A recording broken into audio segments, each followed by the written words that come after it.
I am Aligir Lingappa, Assistant Professor, Government Postgrad College, Siriguppa. Today's my chapter is Vector Atom Model. Today I am going to explain Stern-Gerlach experiment. What about the experimental arrangement and then the principle and a theory of a Stern-Gerlach experiment.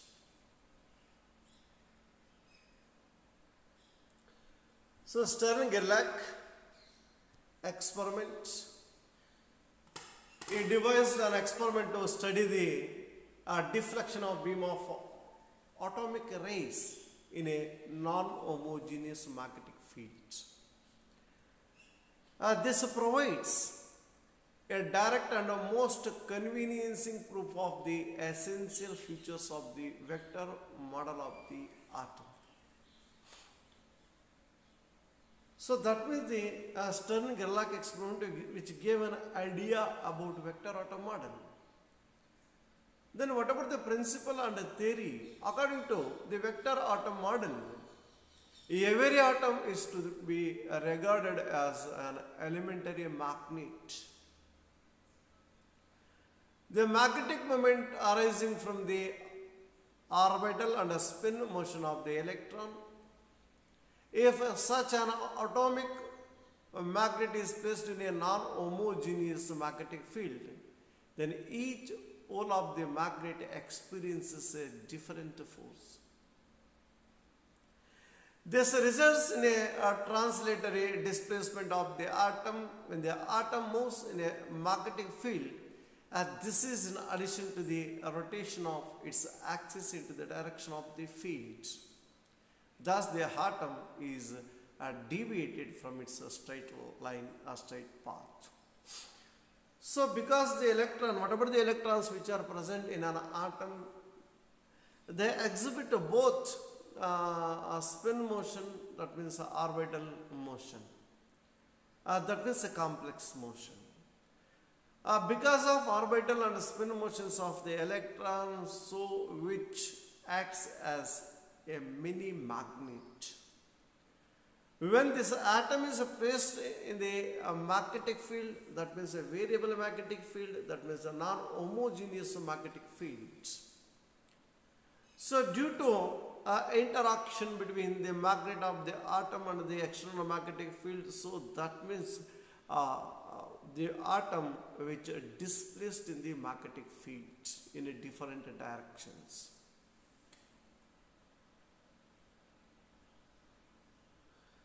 So just to see where the magnet of atom, say of length L, which inclined with an angle theta with the direction of the applied magnetic field.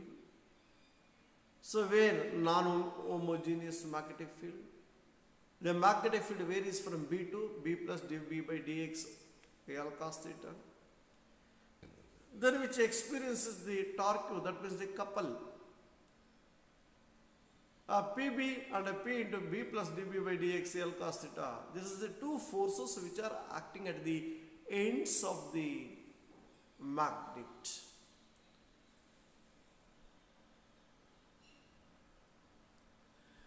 Let the magnetic field be non-homogeneous along the x-axis.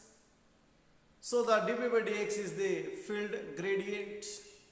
Let P be the pole strength and L be length of the atomic magnet placed in the field with its axis inclined an angle theta to the field just as shown in the above figure. The forces on the two poles are Pb and P into B plus dB by dx L cos theta. The translatory force acting on the field direction over and above the couple acting on the atom is given by Fx is equal to P dB by dx L cos theta. So further which can be written as which is equal to P L cos theta dB by dx, where the product of length and pole strength that gives atomic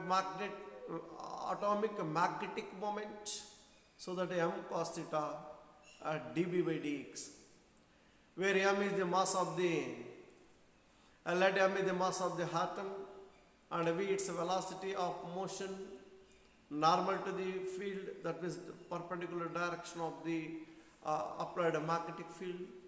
Further, let L be the length of the path in the field and T the time of flight.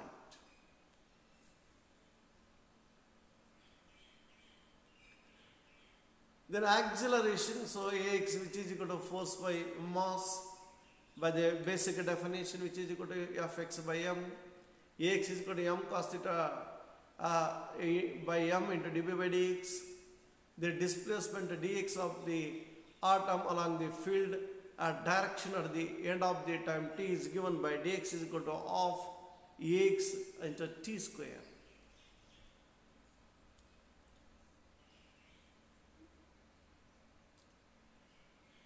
Then which is equal to half m cos theta by m dB by dx into L by v whole square, where Ax from the above equation, substituting the value of Ax and t by the basic definition, without velocity is equal to displacement by time, v is equal to L by t. So by cross multiplication we will get t is equal to L by v. So substituting in the above equation, that becomes L by v whole square.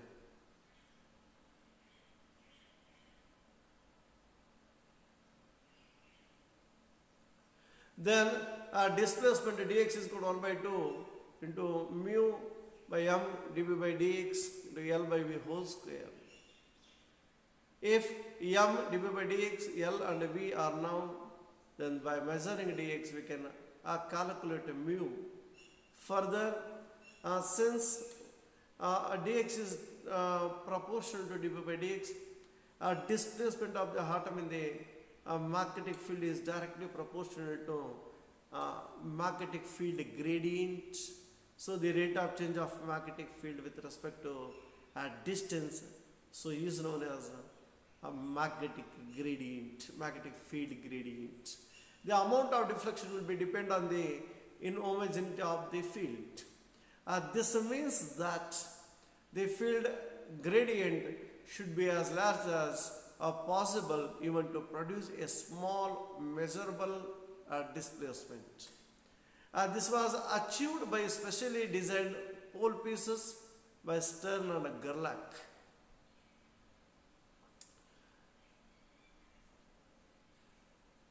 So just you see the diagram. So this one in the diagram, where O is the electric oven in which metallic silver is heated to produce a beam of silver atoms. The velocity of these will be depend on the temperature of the oven. The atomic rays are collimated by using slits as S1 and S2. The beam is then allowed to pass through the non-homogeneous magnetic field produced by the pole pieces. One of the pole pieces was made in the form of a sharp knife edge, while the other had a flat end with a fine groove cut on its surface parallel to the knife edge and facing it. The magnetic lines of forces crouch near the knife edge, producing a very intense magnetic field at the knife edge pole piece, and changes appreciably within atomic dimensions. Then P is a recording plate. The entire apparatus was put or placed in an evacuated chamber. So just you see the diagram where oven, when silver, if it is heated in the oven, then the silver atoms they get accelerated. So the velocity of the silver atoms depend upon the temperature of the oven. Then they are made to pass through the slits S1 and S2. We will get the narrow beam of atoms. Then further is made to pass through the magnetic field. Then after that, the plate which is placed in front of magnetic field, the atoms they are incident on it. The style of the magnetic field is as shown in the figure. So knife edges, then the groove, another one. So they are placed as shown in the diagram. Then now the silver atoms which are moves in the variable magnetic field. That means non-uniform magnetic field. When the field was switched off, a sharp line was traced by the atomic beam on the recording plate P. On establishing the magnetic field, a double trace was obtained, one on either side of the original trace as shown in the diagram.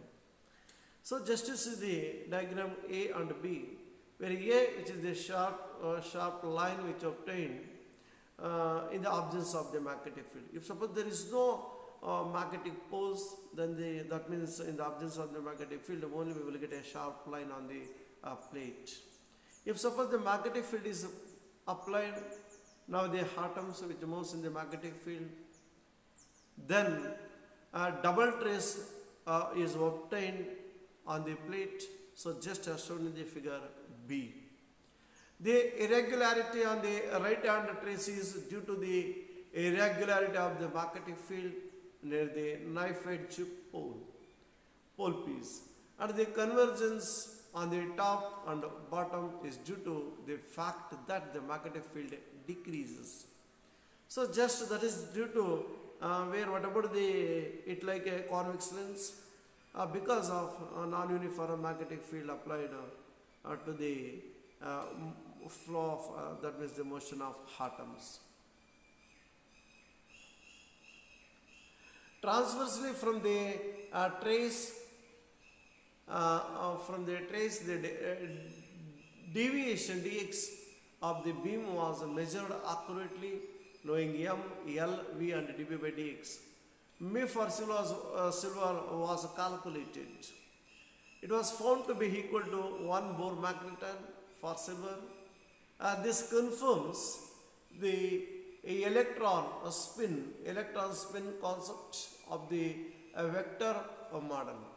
If the orbital angular momentum of the electron is 0, say S state L is equal to 0, the entire magnetic moment will be due to the spin of the electron. So just to see that, what about the electron present in the magnetic fields? That means in an atom which exhibit both spin motion and orbital motion.